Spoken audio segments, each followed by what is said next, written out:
The America's Democrats podcast, a project of 21st Century Democrats, is made possible by contributions from our listeners. Want to do more? Go to americasdemocrats.org and click Donate.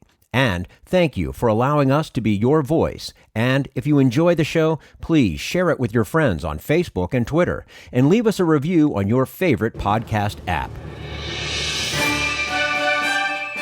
This is the America's Democrats podcast, the weekly podcast for stand-up Democrats. I'm your host, Jim Cuddy. This week, Jeff Hauser of the Revolving Door Project on why he's concerned about corporate influence in the Biden administration. Jorge Vasquez Jr. on why he will continue to fight against voter suppression. And Congressman Bill Pascrell tells Bill Press why he wants to see Trump investigated and Rudy Giuliani disbarred. Had enough of Fox News, the House Freedom Caucus, and Donald Trump? If you want the facts that you won't get from them or from the fake news sites of the alt-right, then stay tuned. Our sponsor, 21st Century Democrats, works hard to get everyday Democrats involved in returning our party to its roots and to success at the ballot box. Sit back and listen, then stand up and fight. And follow 21st Century Democrats on Facebook for all the latest progressive news. We're glad you can join us. Jeff Hauser is a leader in the fight against corporate power in politics. He says that even as we come to an end of the most corrupt presidency in history, there are already concerns about corporate ties in the Biden administration.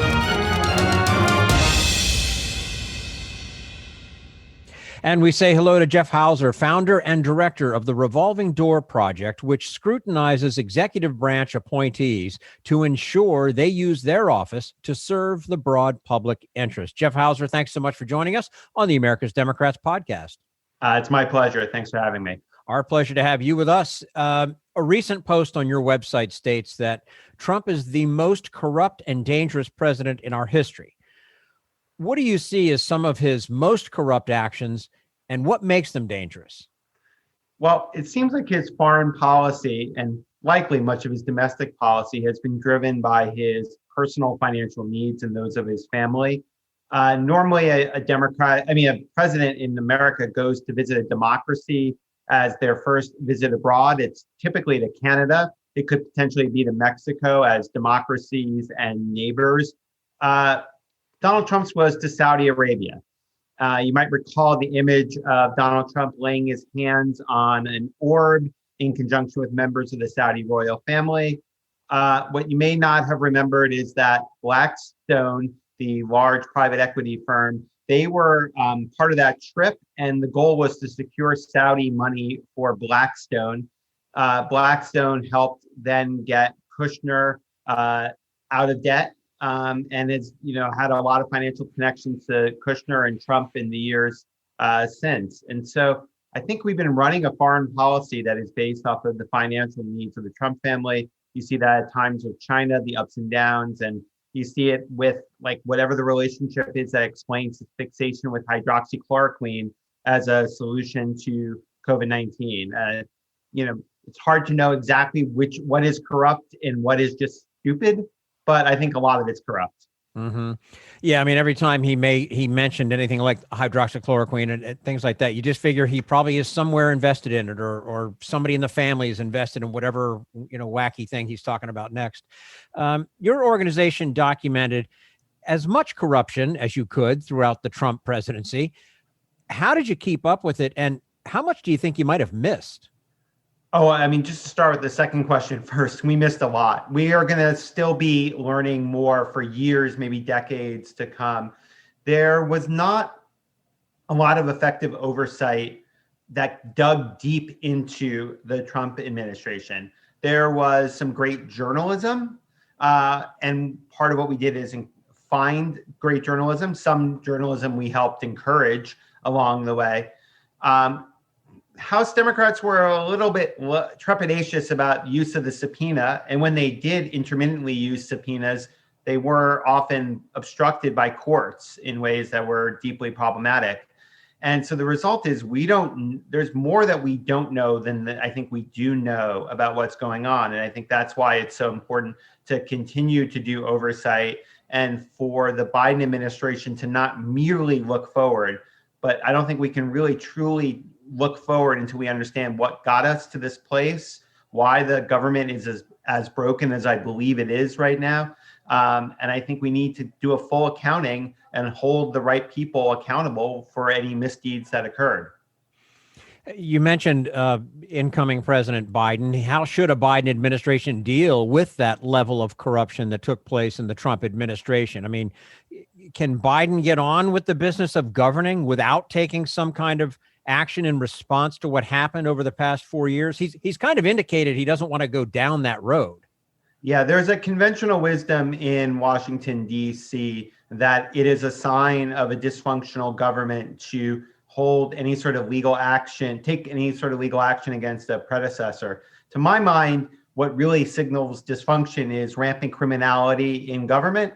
The prosecution of it, if it's fake, if it's based on non-facts, that would be problematic. Like if they had actually tried to lock up Hillary because she didn't like the Freedom of Information Act or something, like something absurd like that, that's problematic. That is really going after her because she's a partisan enemy. But if there's actual crimes, not just criminalizing policy differences, not just criminalizing even incompetence, but criminalizing crime, I think we have populist anger in this country on both the left, right, and center because there's a sense that the elites are not held to the same standards as ordinary people. And I think we need to address that. I don't think it's possible to start healing this country until equal justice under law becomes more than an aphorism and becomes a reality.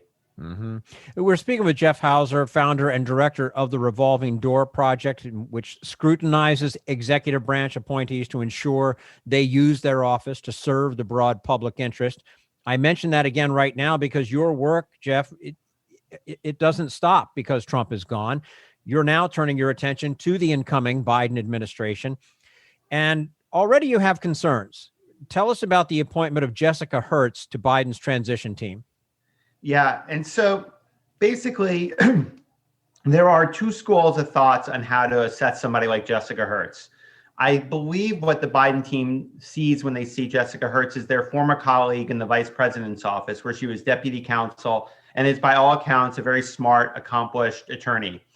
When I look at her, I see somebody who in 2018, after the Cambridge Analytica scandal, after we learned so much about the impact of Facebook on our democracy, she went to Facebook. And she didn't just go to Facebook as like a smart lawyer. She went in their regulatory affairs shop. She was eventually in charge of helping Facebook fend off any efforts by the federal government to regulate Facebook, to rein them in. That could include antitrust, that could include the Federal Communications Commission, any sort of regulation. It was Jessica Hertz's job to try to stop it. And she didn't have to register as a lobbyist, but she fit within the category that we call a shadow lobbyist, someone whose job looks a lot like lobbying, but just technically is not legally meet the definition. And we're worried about people like that being in charge, as she is, of ethics for the Biden transition. Yeah, and there's another possible appointee that you've spoken about, and that's Brian Deese, who is reported to be Biden's pick to lead the National Economic Council. What are your concerns about him? I mean, there's actually a lot of similarities between Deese and Hertz. They are both extremely intelligent people and apparently quite likable. And honestly, we're at a point where I'm more scared about likable, corporate-friendly Democrats than I am about unlikable. Like, I don't think Rahm Emanuel is confirmable. He's not appointable. I'm not really super worried about somebody like that getting a job. But the thing is, people really like Brian Deese. They think he's very smart, and he definitely did some good work. And I imagine Jessica Hertz has done some good stuff as well. But when he was in government, he was a voice for deregulation on financial regulation. And he then went to BlackRock, the world's largest asset manager, where he was their point person on environmental issues, whereby the environmentalist movement has a substantial critique of BlackRock's both passive role, allowing climate change to occur and be exacerbated by companies in which they're invested, and sometimes active role in investing in coal and other dirty fuel sources. And like having a likable guy who had done some good stuff in government like Deese there was very valuable to BlackRock in trying to fend off environmentalist scrutiny. And we're in the business of trying to side with environmentalists as opposed to large financial institutions. Of course. It's also being reported that Jeffrey Zients is a candidate to lead Biden's coronavirus response team. Should we be concerned with him? Yeah, again, somebody who has more friends than you might think who are themselves very good people. Another person who's, by all accounts, very smart. But Jeffrey Zients, is a little bit greedy. Like Jeffrey Zients was worth reportedly well into 9 figures more than a decade ago before he joined the Obama administration.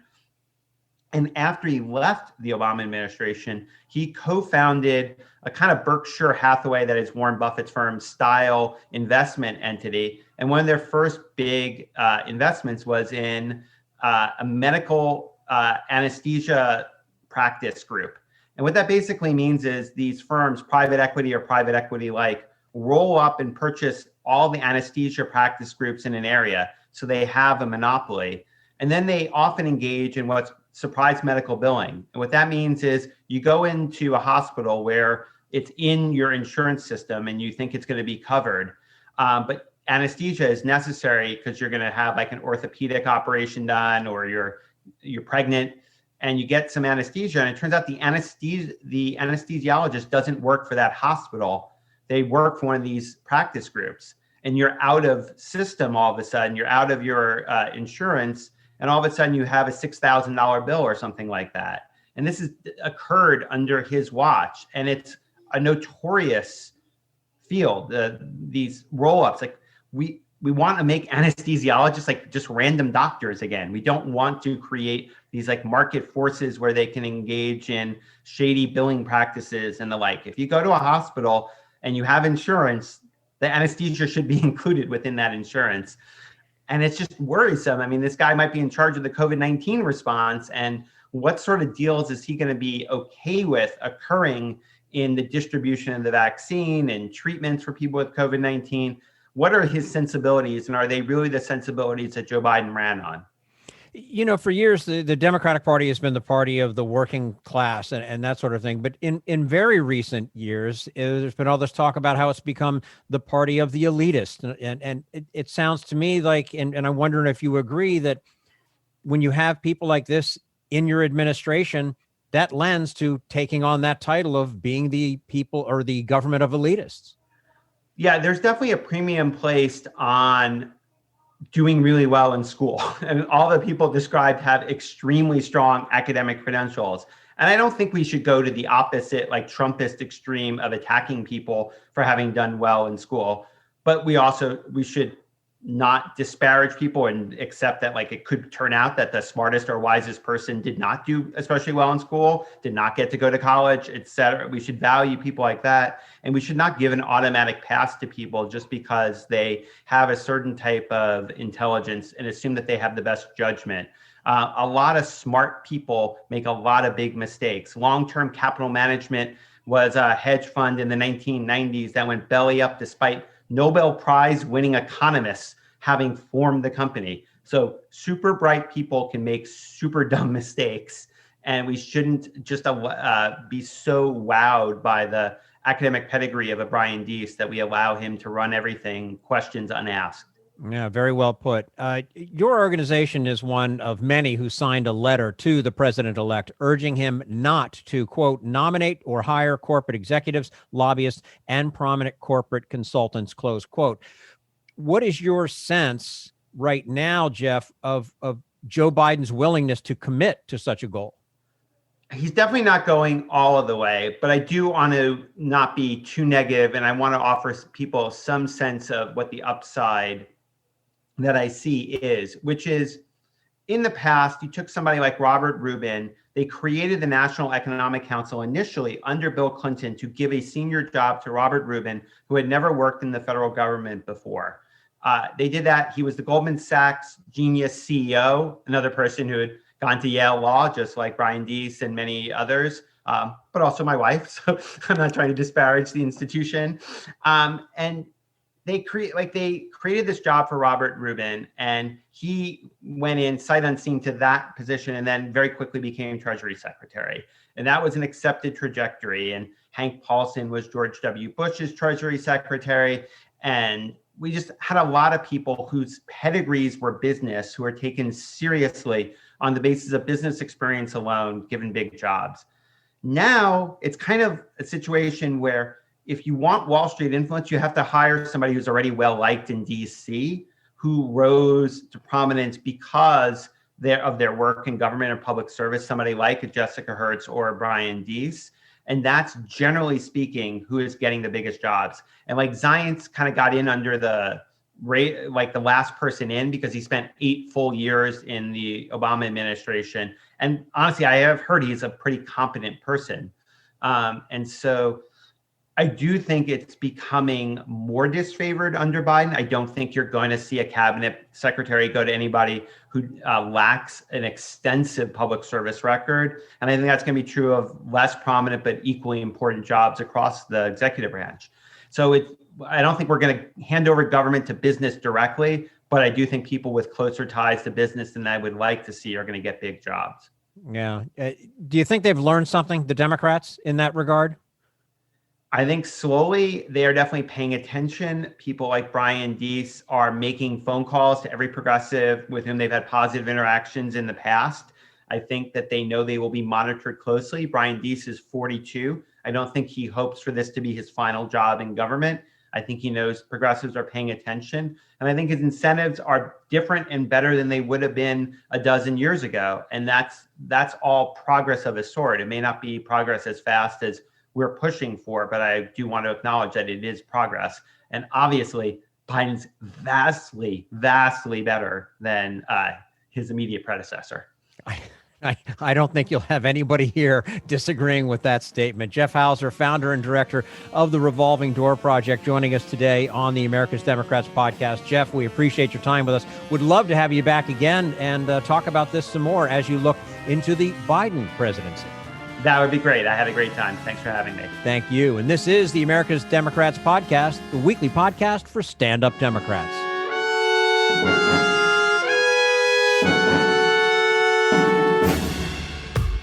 We want you to sit back and listen to this americasdemocrats.org podcast, a project of 21st Century Democrats. But we need you to stand up and fight. Do you want to get involved and help get our party back to its roots and to success at the ballot box? You can make your contribution to help us keep this show going and to elect Democrats who will stand up for democratic principles. Go to americasdemocrats.org and click on Donate at the top of the page. This Social Security measure, I believe that we must pass legislation to provide medical care. This is our tradition. When our grandparents came to America, it was the Democratic Party which said, welcome. It was the Democratic Party, the party of Roosevelt and Truman and Kennedy and others, who said that America belonged to all its people, not just a handful of the rich or a few giant corporations. That's why great leaders like FDR fought so hard for Social Security, and why JFK stood up to the insurance companies and their Republican allies to get Medicare. It's not just one thing, or one time, in one place. It's about a whole history of standing up to the Republicans and saying someone has to be on the side of regular working people in America, whether it's defending Social Security or just the way your loved ones are treated on the job. That's what the Democratic Party is all about. And that's why this message has been brought to you by the Democratic Party. Working people like you and me. Paid for by 21st Century Democrats. Not authorized by any candidate or candidates committee. This is the America's Democrats podcast, the weekly podcast for stand-up Democrats. Coming up next, what's next in the fight against voter suppression. But first, we turn to Jim Hightower, America's #1 populist, for his common sense commentary. Years ago, Robert Kennedy noted that making economic, political, and social progress is hard. For such advances require rejecting policies that sustain the establishment's profits and power. Progress is nice, he said, but its agent is change, and change has its enemies.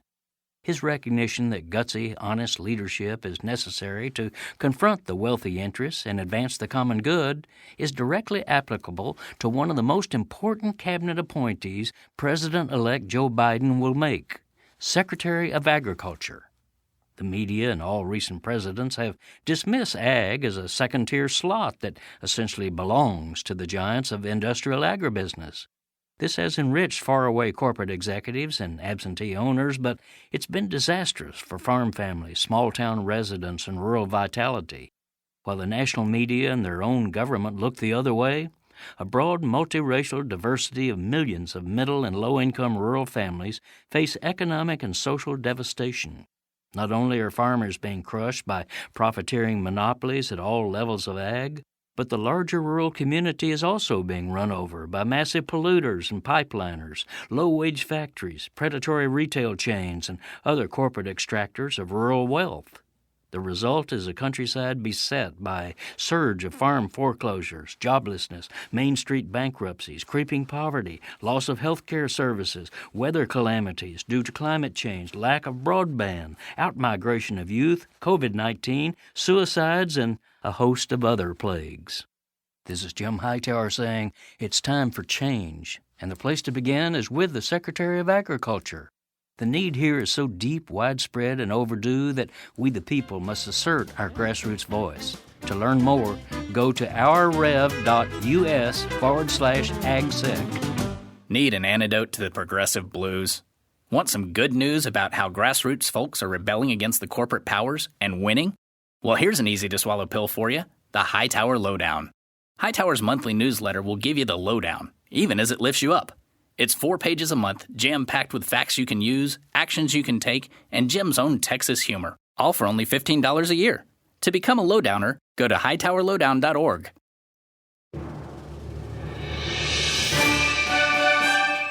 This is the America's Democrats podcast, the weekly podcast for stand-up Democrats. Jorge Vasquez Jr. is a longtime advocate for voting rights. He says that even with record turnout in the November election, there's still a long way to go before voter suppression is a thing of the past. And we say hello to Jorge L. Vasquez Jr., director of the Power and Democracy Program with Advancement Project, a national, nonpartisan, multiracial policy, communications, and legal action organization. Jorge Vasquez, thank you so much for joining us today on the America's Democrats podcast. Hi, Jim. It's a pleasure to be here. Thank you for welcoming us, and it's a pleasure to be on the show. And our pleasure to have you with us, of course. In your work with Advancement Project, the issue you focus on is voting rights, especially in Black and Latinx communities. Voter suppression has a long history in this country, but going into this election, what were some of the more significant hurdles to overcome? As you hinted at, for Black and the Latinx community, voter suppression is something that's real, something that's relevant, something that we've seen increase, and particularly since 2013 with the Shelby County decision. We immediately saw the majority of states made it harder for individuals to vote. States instantly changed voter ID laws, making it more complicated for Black and Latinx individuals to get an ID and thereby being able to vote. States made it harder for individuals who are formerly incarcerated to vote.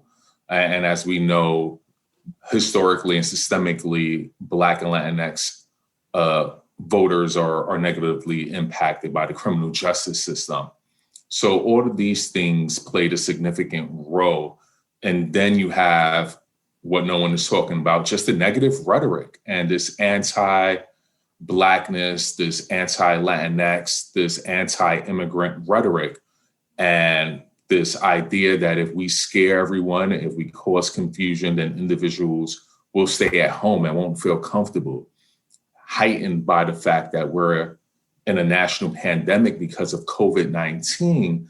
And again, understanding that Black and Latinx communities are disproportionately impacted by COVID-19. At the same time, a presidential election. And the only way you could really overcome voter suppression is by voter turnout. And the Black and Latinx community came out and voted. And by and large, they voted and said that we understand the times, we understand the importance, and we're going to make sure that our voices is heard. One of the things that we always say at Advancement Project's national office is protest, organize, and vote. And what we've been seeing for years now, I mean, certainly over the last year, is that Black and Latinx communities have been marching in the streets protesting. They've been organizing. And if anyone questioned whether the Black or Latinx community was going to come out to vote, their questions have been answered. They certainly came out in record numbers and voted. And at Advancement Project's national office, we put together a collective of young voters of color. And in that collective, what we learned was that young voters of color, the top 3 issues were social justice, was COVID-19, and was police reform. And when we see what the results were of this election, we could certainly show that, our young voters of color were correct in that, 1, they were organizing around these issues, 2, these issues were important to them, and 3, that they were going to vote around it. And we have a report up. You could check it out on our website, and that website is www.advancementproject.org. Your organization and many others led an incredible fight against voter suppression. Is it your sense that fight worked? There's still too much to be done. We still don't have automatic voter registration. We still disenfranchise individuals who are formerly incarcerated or justice involved. At Advancement Project's national office, we're encouraging and we're working towards a constitutional amendment to ensure that all citizens are able to vote. So while we were able to certainly encourage and help ensure that individuals were able to vote, that they were able to register to vote, for example, we had a sue in Virginia. In Virginia, the online voter registration system went down, and it went down nearly for the entire day of the last day of voter registration. Advancement Project's national office, with our allies at Lawyers Committee, we sued the state of Virginia. We were successful in extending voting registration for 2 full days with advertising. So that way individuals were aware of their right and that they could still register to vote. And what we saw was that led to over 40,000 new voters being able to register to vote. And looking at the voter turnout, we could project that many of them actually participated in this system. And that's how you overcome voter suppression, is making sure that everyone has access to the polls. So certainly we have things that we were able to see done and things that were done successful, but we're far away from the point where we could celebrate that voter suppression as a thing of the past. Yeah, well, obviously, it would be nice, of course, if we didn't have the same fight after every time an election comes around. What are some of the systemic changes that you would like to see to the way we vote that would protect the franchise for everyone? Some of the things that come to mind right away is automatic voter registration. Why do you have to affirmatively register to vote? Why do you have to wait until your birthday? Why is it that in one state you can pre-register to vote and in other states you cannot? Why is it that in some states, and not surprisingly, the whitest states in the country, individuals who are incarcerated are eligible to vote? Why is it in other states where there are majority minority states, namely states where there's a high Black and Latinx population, that individuals who are on parole and probation cannot vote, even though they've served their time? So what change I would like to see and what change Advancement Project's national office is championing is certainly going to include the right to vote and ensuring that individuals who are formerly incarcerated have that right to vote, and that we stop disenfranchising millions of Americans, particularly millions of Americans, many of which have paid their debt to society, to reintegrate into society and be able to voice their concerns and opinions through the ballot. And that's something that we would like to see at Advancement Project's office. Since the election, there's been a great deal of conversation about the effort by Black organizers to turn out the vote and what Biden owes Black voters. What do you want to see the Biden administration do to be accountable to Black voters? What Advancement Project's national office would want of the incoming administration is the same we would want from any administration. And accountability is at a minimum what would be expected. We want to make sure that all elected officials are held accountable to their voters. And we would be remiss if we didn't highlight that this election, for the first time, there were 30 million eligible Black voters, 18 million of those Black women. So what accountability looks like from that standpoint is going to be making sure you're listening to communities, making sure that you're putting people before politics, before party, that your cabinet reflects the fabric of this country. What we saw in the 2020 presidential election is that America is diverse. This is the first time in America's history where 10% of all eligible voters are foreign born or were foreign born. When you think of that, that tells a lot, because when we look at just these numbers alone, we're looking at 32 million eligible voters are Latinx, 30 million voters are Black, over 20 million eligible voters are foreign born. That shows diversity. That shows America's promise to the nation. And what we need from any administration, even local administrations, is accountability, and accountability to the American people. We're speaking to Jorge Vasquez Jr., director of the Power and Democracy Program with Advancement Project, a national, nonpartisan, multiracial policy, communications, and legal action organization. You can find out more about Advancement Project at their website, advancementproject.org. Jorge, it's also been noted that Trump received more support than expected from Latinx voters. What do you read into that? I actually don't think he received more support than expected from Latinx voters. When you look at the maps and you see South Florida was expected to go to someone who's Republican as it relates to Latinx voters. When you think of what the party has been saying, and the party being the Republican Party or the Democratic Party, with the majority of voters who are Latinx in South Florida being of Cuban or Venezuelan descent, it's not surprising that they would want for less government. It's not surprising that something like free healthcare for all doesn't resonate with them. When we look at Cuba and look at healthcare on a national or international globe, Cuba by far has some of the best medical professionals, medicine in the world.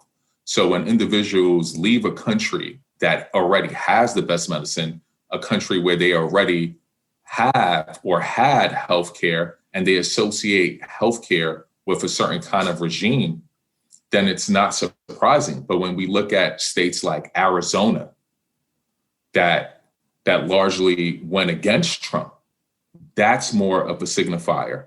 When we look at numbers around Latinx voters and we see that Biden got 70% of all Latinx voters to vote for him, I think that shows that Latinx voters, one, are part of this democracy. Two, knowing that democracy is a learned experience, is that it's likely that Latinx voters are going to continue to show up, continue to vote, and that any elected official or anyone who's seeking elected office is going to have to listen to the Latinx community as it relates to what their concerns are. And similarly, the same is true of the Black community.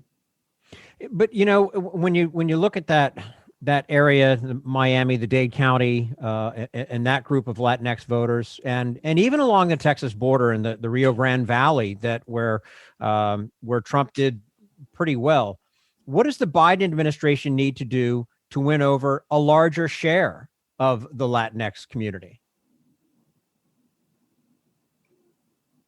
One thing that both parties need to do is be able to engage the Latinx community. And the only way you're going to be able to engage the Latinx community is by listening and understanding what the needs of that community are or is. And at the same time, how does your platform fit into their needs? What are their concerns? One thing that we've learned from this election is that individuals are looking for leadership, and that leadership is open to either the Republican Party or the Democratic Party. But how people get those votes is solely going to be determining on how do they reach out to those communities? How do they debunk any myths that might be out there? How do they ensure that they're providing multi-ethnic and multilingual communications to reach those prospective voters? And how do you engage the next generation of voters?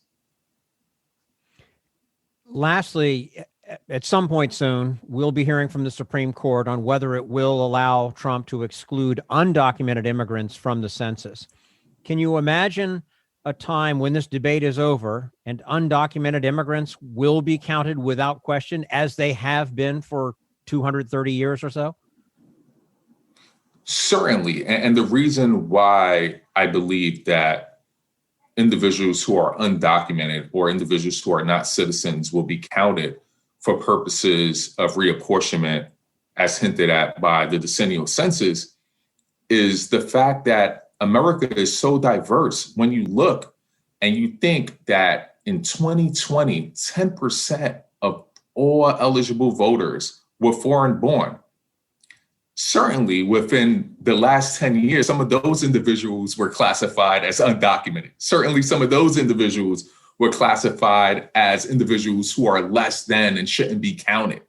And what that shows you is the sacredity and the importance of counting everyone, because someone who is not a citizen today may as well be a citizen tomorrow. And since reapportionment and the decennial census is for 10 years, it's imperative that you count everyone, because everyone has access to the roads. Everyone has access to the schools. Everyone has access to the hospitals. Everyone has access to those leaders elected into office who represent their community and thereby them. And as such, equity, fairness, and justice must mandate that everyone be counted for purposes of the 2020 census and any subsequent census. Jorge Vasquez Jr., Director of the Power and Democracy Program with Advancement Project, a national nonpartisan, multiracial policy communications and legal action organization. You can check them out at advancementproject.org. Jorge, we appreciate your time with us today and would love to have you back again soon. It'll be my pleasure, Jim. Let me know when you want us back. Sounds good. Thanks very much. And this is the America's Democrats podcast, the weekly podcast for stand-up Democrats.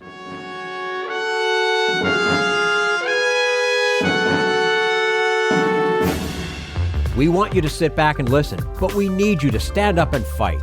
Help get our party back to its roots and to success at the ballot box. Make your contribution to keep the americasdemocrats.org podcast, a project of 21st Century Democrats, on the air, and help elect stand-up Democrats. Go to americasdemocrats.org and click on Donate at the top of the page.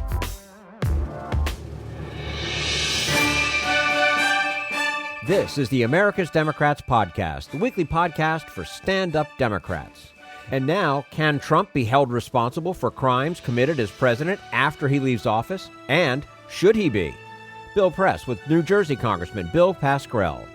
It's clear that Donald Trump lost the election to Joe Biden, the popular vote, and the Electoral College, and yet he is still out there fighting to stay in the White House. Why, do you think? Well, it's over 6 million votes. Yeah. Divides them. And so far, with all of these investigations going on and his lawyers filing complaints, we haven't disenfranchised one voter that I know of. And I try to keep on top of this day every day. Not one voter's been disenfranchised. So why are we continuing to accept his self-aggrandizement on and on and on every day? Well, we should expect this from the guy because he has ego problems. I mean, sometimes we win, sometimes we lose. He told us what he was going to do, though. He wasn't going to accept it a long time ago. I always said, make sure you listen to what he tells you going to do, because he usually doesn't. He tries to do it anyway. Do you think that he is afraid of leaving the White House because he's afraid of what might happen to him in terms of his legal problems when he leaves the White House? I think that's part of the reason, but I think the main reason is the fact that he doesn't like to lose. I don't like to lose, but there's nothing to indicate No evidence. They went to court without evidence. Giuliani is the leader of these dwarfs, and he went to court with no evidence. I don't know where they teach you that in law school. I'm not a lawyer, but I would say you got to have the evidence to go to court on such a big deal. And the fact is that they did not go to court. All of these lawyers in each of these states that confronted the vote didn't bring us any closer to seeing what they're talking about. In fact, if you look at the laws of the state of New Jersey by the New York Rules of Professional Conduct for lawyers, there are two areas there, and I cited them in a complaint which I sent to the Grievance Committee in New York. I believe Mr. Giuliani might have violated the rule of professional conduct, and it's very. Let me. I think it's worth reading. May I do that? Yeah, please. Right. No, I want to ask you about that. It requires that a lawyer shall not bring or defend a proceeding or assert or controvert an issue therein, unless there is a basis in law, in fact, for doing so that it is not frivolous. That's what it says. I didn't write it. You didn't write it. And I think you also might have violated Rule 8, Section 4C, which posits that it is professional misconduct for a lawyer to engage in conduct involving dishonesty, fraud, deceit, or misrepresentation. I'm bringing the evidence. Since they brought no evidence to in any way support their case, I'm bringing evidence to support my case. I wrote the letter to them. You wrote to how many states, Congressman? It was all the 6 states. And you're asking them basically to throw Rudy Giuliani take his license away, correct? Well, I think Giuliani's going to do that to himself. He is the president's counsel. I understand that. So not only is Barr prominently mentioned in other things that we're doing at this point, but he certainly became the lawyer of Donald Trump rather than the lawyer of you and me. And that's serious business, too. I'm not bringing that up in this case, but I'm just bringing it out of who are his attorneys. You cite them in your letter, as you've called them, I know, in the media, as enabler, Rudy Giuliani, as an enabler of Donald Trump. Yeah. I think that the worst sin of all, if I can use that term now, the worst sin of all, Bill, is that he was enabled to do what he did for 4 years by people who have either been elected or appointed, and very few raised their hand and deferred or dropped out of that cabal. And we have to learn in this country. And I would disagree with some people who stood alongside of me and supported Joe Biden. That if we leave this behind, let's go to the next chapter. Let's put bygones be bygones. And what happened last year, the year before, last week, doesn't matter. We got a new president now. And I support him 100%. Joe Biden is a great person. He's a great human being. And I know him, and I believe I share what he has in his heart for the American people. And he's not going to disappoint them. But I don't agree with those who say, well, we should get on with the thing and forget about it. We've done that too many times in the past, Bill. We did it when President Obama, we adore, was elected president, and both the executive branch of government and both the legislative branch of government chose not to follow up on the curses of the Iraq War. And I could say this with an open heart, Bill, because I voted for the legislation that provided the opportunity for us to go into Iraq and Afghanistan. I voted for it because I was convinced, as Colin Powell was convinced, that evidence was in a lockbox. Well, it wasn't a lockbox, maybe, but there was no evidence that we could really look at and say, well, there's a reason to go to war. So, we make mistakes. I made a mistake on that vote. So I could talk about it. I mean, if you don't admit, if you're like Donald Trump and you're perfect, well, that's different. You don't have to worry about making it. I am not perfect. I do the best that I can. I do my own research most of the time. I had a reason for going after him, not providing the American people with his tax returns. I had a reason to look at what Secretary Cheney provided that evidence to Colin Powell and the rest of us, and he was off the rudder. So we can't do that anymore because it's not a good example to leave for our kids. That it doesn't matter what you do, it'll be forgiven because the president cannot be prosecuted. And by the way, we have never, ever put that statement in court. Right. We've never proven it, that the president cannot be found guilty. I mean, you tell me if a president shoots somebody, it's going to be, well, we can't touch it because he's still the president. Maybe when he's out of the presidency. I mean, he almost got people to believe that. Yeah. I think that's insanity. You know, that has nothing to do with liberal, Republican, conservative, Democrat, Republican, has nothing to do. This election had nothing to do with, practically speaking, with Democrat and Republican. It's had to do with our soul. And Joe said that when he started to run.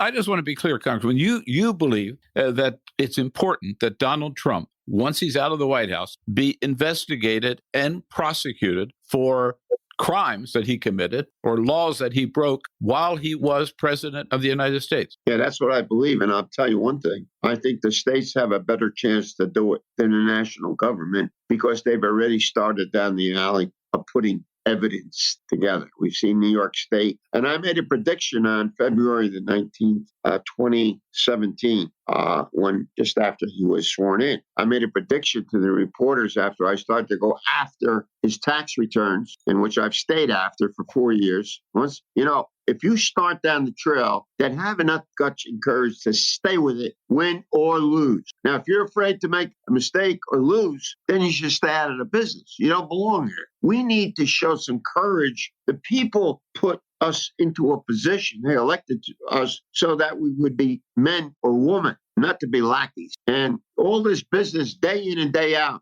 that this president, the crap that he's provided the American people, then how come no evidence has ever been shown to us? And all he's done is try to protect himself. There's got to be some accountability here, Bill. Right. And to me, I mean, now you see the guy who was his chief counsel, the Mueller report. I mean, if he could say what he's done, if Mr. Krebs can say what he's done, and he was in charge of the legitimacies of the election, then I can say what I've done. I'm an elected official. Those two other guys were not elected. I'm an elected official. I have a special responsibility. This is how I believe we protect the integrity of each branch of government. And you would never know there was a judiciary branch of government with Mr. Barr in his findings. Right. So, Congressman, I remember I was covering the White House in the early Obama years, the first term particularly, where there are a lot of people, I think you were one of them, who thought that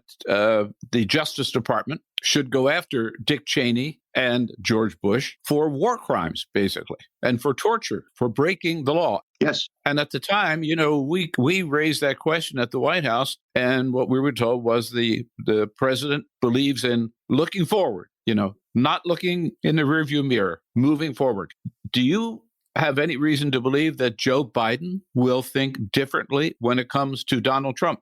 Well, this is what I think he thinks. I could be wrong, could be right. I think he thinks that if you get involved in this, that means you are getting involved with the Justice Department. Yep. And President-elect Joe has confided to all of us that he's not going to get in there and control the Justice Department. If he says to the Justice Department or whoever becomes the Attorney General tomorrow morning, I don't know who he's going to pick. I have no idea. I've heard this name, that name. God bless them all. But I'll tell you one thing. He doesn't want to be seen as an individual. And I'll tell you why. He doesn't want to be seen as an individual who's bringing his, not his lawyer, remember that, right? The lawyer for the country, and saying to him, hey, look, I want this done. Find a way that we can, carve a path to this end. And I can understand that, Bill. I can understand. On the other hand, do we want our children to believe that you don't have to reconcile problems? They'll go away on their own with anything that's new. And I believe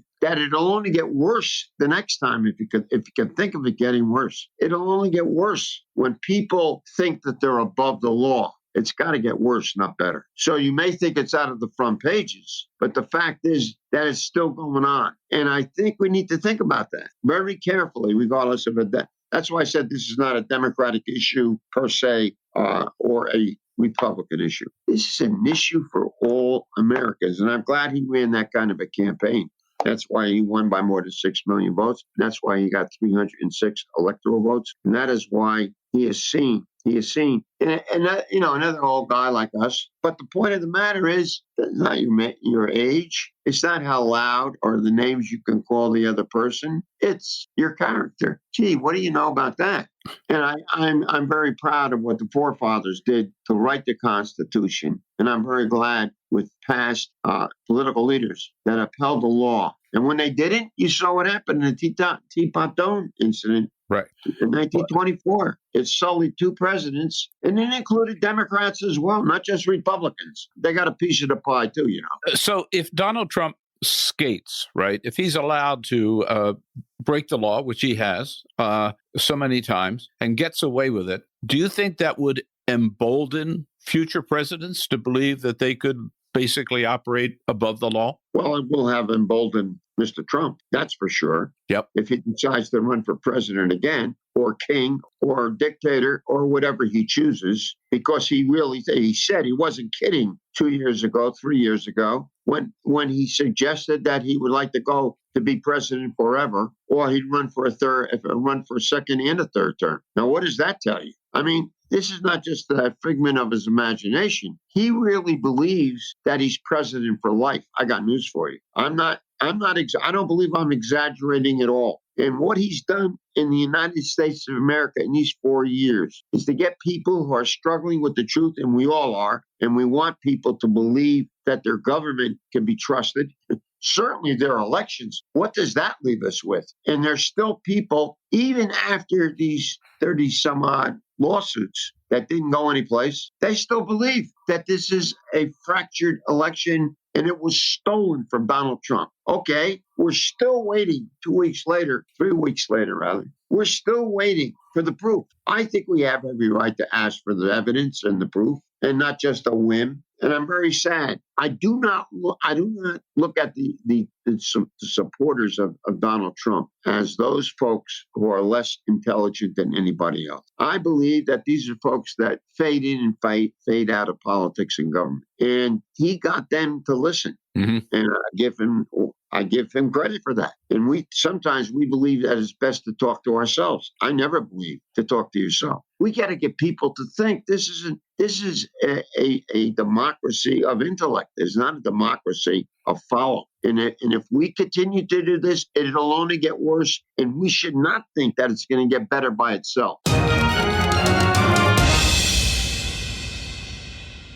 Bill Press with Congressman Bill Pascrell. If you'd like to hear the entire interview, visit BillPressPods.com. And that's all for the America's Democrats podcast. Thank you to all who made today's show possible. Jeff Hauser, Jorge L. Vasquez Jr., and the entire Bill Press team. And thank you for listening. If you liked what you heard, please get involved in our efforts to keep this show going and to elect Democrats who are bringing the party back to its roots. Go to americasdemocrats.org and click on Donate at the top of the page.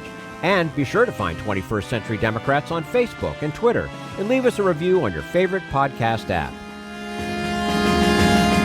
For the America's Democrats podcast, I'm your host, Jim Cuddy. We want you to sit back and listen, but we need you to stand up and fight. Join us. Support the americasdemocrats.org podcast, a project of 21st Century Democrats, and help elect Democrats who will stand up for democratic principles with your contribution today. Go to americasdemocrats.org and click on Donate at the top of the page.